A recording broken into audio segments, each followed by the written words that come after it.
हमने बताया था कि पहले जो हमारी पुरानी वाली भारतीय दंड संहिता थी 1860 वाली, उसमें मंथ्स एंड ईयर्स वो जो है ब्रिटिश कैलेंडर के हिसाब से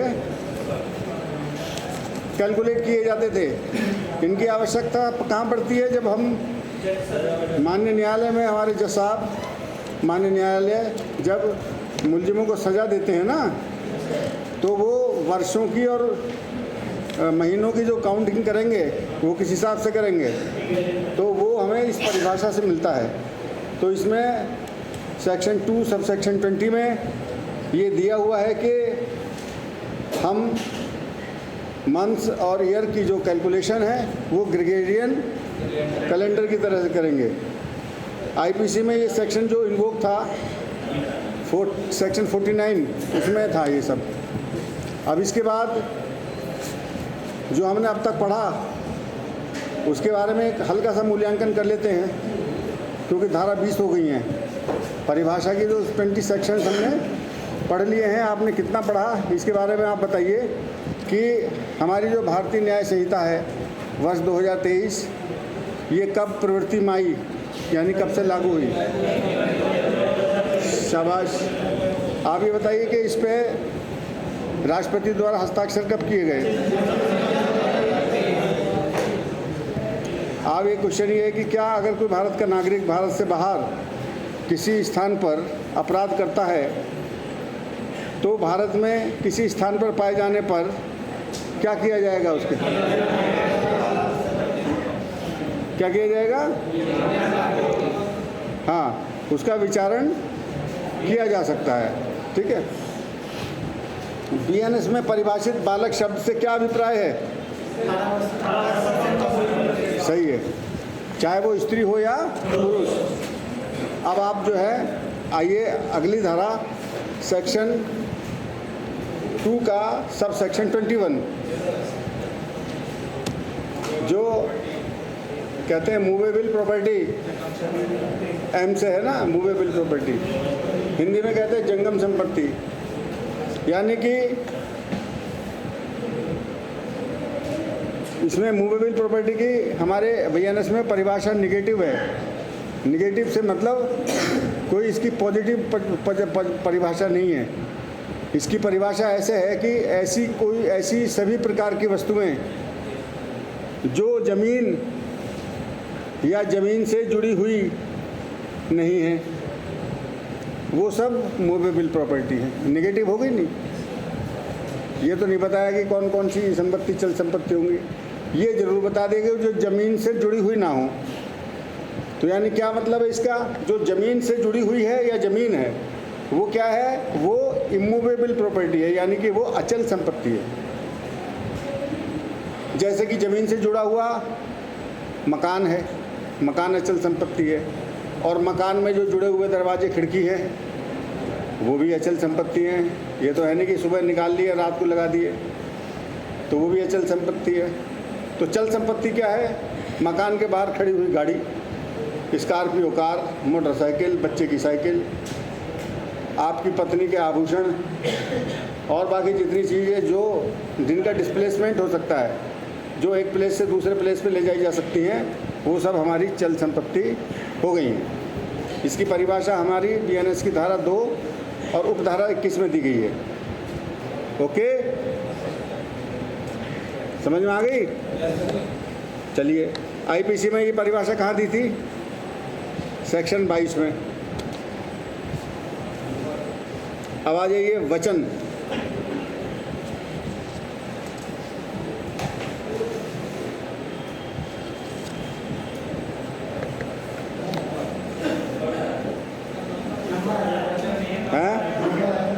हाँ, एन से नंबर हो गया ना, MN। एन नंबर लिखो इसको, वचन है ये, नंबर को वचन कह दिया। नंबर आप इंग्लिश में नंबर लिख लो, जैसे कहता है ना एक वचन, बहुवचन, singular number, plural number. Hindi में पढ़ते हो, अंग्रेजी में भी पढ़ते हो, तो ये वो वाला वचन है नंबर, है ना। ये प्रॉमिस नहीं है, प्रॉमिस मतलब वचन करना, ये वचन है नंबर। नंबर लिख लो, हिंदी अंग्रेजी में नंबर, ब्रैकेट में लिख लो एक वचन बहुवचन वाला वचन है ये। तो इसमें बहुवचन भी सम्मिलित है और एक वचन भी सम्मिलित है नंबर में, ठीक है। इसमें बहुवचन भी सम्मिलित है और एक वचन भी सम्मिलित है। अब आ जाओ 223 आईपीसी में, इसकी सेक्शन थी 9। आप ये याद मत करना कि आईपीसी में क्या थी, आप कंफ्यूज हो जाओगे, पहले यही याद कर लो। आप तो एक तरीके से बिल्कुल नए नवेले हैं, आप एक नया घड़ा है, आप पे जो चढ़ जाएगा मलम्मा बीएनएस का तो चढ़ जाएगा। हम लोगों को दिक्कत है क्योंकि हम तो पुरानी आईपीसी से इतने ज़्यादा जुड़े हुए हो गए थे, हमें तो अब भी साला वही याद आती है आईपीसी, तो हमारे लिए मुश्किल है। लेकिन आप तो नहीं जुड़े थे, आप तो बीएनएस को रटो साले को, ऐसा भी पढ़ोगे तो कंफ्यूज हो जाओगे। लिख लो, लेकिन हाँ तो उसे याद मत करो, बीएनएस को ये जगह चलिए। वचन का मतलब ये हो गया शपथ, ओ पे आ जाओ, ओ पे। ये 2 की धारा उपधारा 23 है, ओथ सबसेक्शन 23। ओथ किसे कहेंगे? अरे ये तो हमें भी पता, शपथ। लीगल लैंग्वेज क्या है? विधि में किसे शपथ कहेंगे? शपथ का क्या एविडेंटरी वैल्यू है? शपथ का साक्ष्य में क्या महत्व है? क्यों हम शपथ दिलाते हैं किताब पर हाथ रख के? क्यों? प्रतिज्ञा से क्या मतलब है? झूठी भी प्रतिज्ञा ली जा सकती है। खुदा की कसम, अल्लाह की कसम, कुरान की कसम, गीता की कसम, अधिकतर झूठी खाते हैं। कसम खा के भी एक आदमी झूठी बोलता है, कानून में देखा ही होगा, और नहीं तो झूठ साबित होता है। वो जब साबित कर देते हैं तो झूठी माना जाएगा। तो क्या है ये मतलब शपथ का मतलब? यानी कि जब कोर्ट की जो जुडिशियल प्रोसीडिंग में जब विचारण किया जाता है किसी के मामले का, तो उसमें कोई भी स्टेटमेंट रिकॉर्ड करने से पहले उस आदमी से ही उम्मीद की जाती कि वो माननीय न्यायालय में है, तो माननीय न्यायालय में अपने साथ जो कुछ भी उसको जानकारी है, जो कुछ भी साक्ष्य उसके पास हैं, या जो कुछ भी बातों का वो गवाही देना चाहता है, वो अपनी आस्था के अनुसार जो उसका ईश्वर है, चाहे वो हिंदू है तो गीता पे, मुसलमान है तो कुरान पे रख करके वो शपथ ले कि मैं जो भी कुछ कह रहा हूँ वो अपने अधिकतम ज्ञान और विश्वास के अनुसार पूरी ईमानदारी और सच्चाई के साथ कह रहा हूँ और इसमें कुछ झूठ भी नहीं है। तो इस प्रकार अगर वो ये कहता है शपथ लेकर के, और तो उस प्रकार से कहा गया उसका कथन, इस प्रकार से कहा गया कथन, चाहे तो वो माननीय न्यायालय में कहे या किसी विवेचना के क्रम में किसी लोक सेवक के समक्ष कहे, क्योंकि लोक सेवक भी इन्वेस्टिगेशन करते हैं। तो इन्वेस्टिगेशन के ड्यूरेशन में, in due process of any investigation, अगर कोई party, either party of the dispute, अगर शपथ लेकर कोई स्टेटमेंट देती है तो उसका एविडेंटरी वैल्यू है, वो उसका साक्षिक महत्व है, वो एक पीस ऑफ एविडेंस के रूप में कोर्ट में प्रस्तुत किया जा सकेगा। यानी कि जो उसने स्टेटमेंट बताया है, बनाया है, दिया है, उस स्टेटमेंट को एक एविडेंस के रूप में माना जाएगा। साहब ये हमारा एक साक्ष्य ये भी है, इसने शपथ पर जो है ये बयान दिया था, ठीक है। तो ये ओथ जो है सेक्शन 223 में, समझ में आया? चलिए आगे चलो। धारा 224, धारा 224 में है ऑफेंस, यानी कि अपराध। ये क्या है? हमने पहले आपको बता दिया। यानी कि ऐसा कोई भी कार्य जो तत्समय प्रवृत्त, यानी कि उस समय जो प्रचलित विधि है, चाहे वो स्पेशल लॉ है चाहे वो लोकल लॉ है, चाहे वो सब्सटेंशियल लॉ है, किसी भी प्रकार का वहाँ का कानून है उस समय जो प्रचलित है, अगर उसके प्रोविजंस के अकॉर्डिंग वह कार्य प्रतिषिद्ध है, वह कार्य करना मना है और उसके करने पर दंड का प्रोविज़न है, तो फिर ऐसा कोई भी कार्य अपराध होगा। क्या? कौन सा अपराध होगा?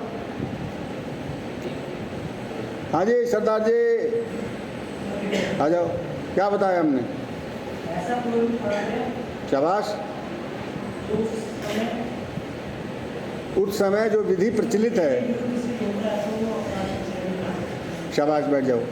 तो कौन सा कार्य? जो उस समय प्रचलित कोई भी विधि है उसके प्रावधानों के विपरीत है या कानून द्वारा निषिद्ध है, तो वो हमने कर दिया तो हम अपराध कर दिया। या ऐसा कोई कार्य जिसको करने के लिए हम विधिक रूप से आबद्ध हैं, ऐसा कोई कार्य जिसको करने के लिए हम we are bound to do, we are legally bound to do that. जैसे हम अपने बूढ़े माता पिता की सेवा करने के लिए विधि द्वारा आबद्ध हैं, लीगली बाउंड हैं। उनकी तीमारदारी करना, उन्हें स्वास्थ्य का ध्यान रखना, उन्हें मेडिकल ट्रीटमेंट प्रोवाइड कराना, अपनी पत्नी को चिकित्सा, स्वास्थ्य, शिक्षा, बच्चे की शिक्षा, उनका मेंटेनेंस ये प्रोवाइड कराना, ये सब आप इसके लिए लीगली बाउंड है। आप नहीं कर रहे तो ये भी अपराध हो गया। आपसे अपेक्षा की है कि आप थाने में बैठेंगे, आप सद्व्यवहार करेंगे, अच्छा आचरण करेंगे और जो भी पीड़ित आएगा उसकी समस्या का निस्तारण करेंगे, FIR लिखेंगे। आप नहीं लिख रहे FIR, आप कह रहे हैं कि भैया ऐसा है, यहाँ FIR ना लिखी जाती, यहाँ तो पैसे दो। तो आपने क्या कर दिया? जिस काम को आप करने के लिए वहाँ बिठाए गए हो, आपने वही कार्य नहीं करा, कार्य लोप कर दिया, आपने अपराध कर दिया। तो ये हो गया अपराध। ठीक है, अब आ जाइए इसी के बाद आइए, तो अपराध हो गया। आगे लोप हम बता रहे थे, हमने पहले ही बता दिया। लोप 225 में लोप है, ओमिशन। 225 में ओमिशन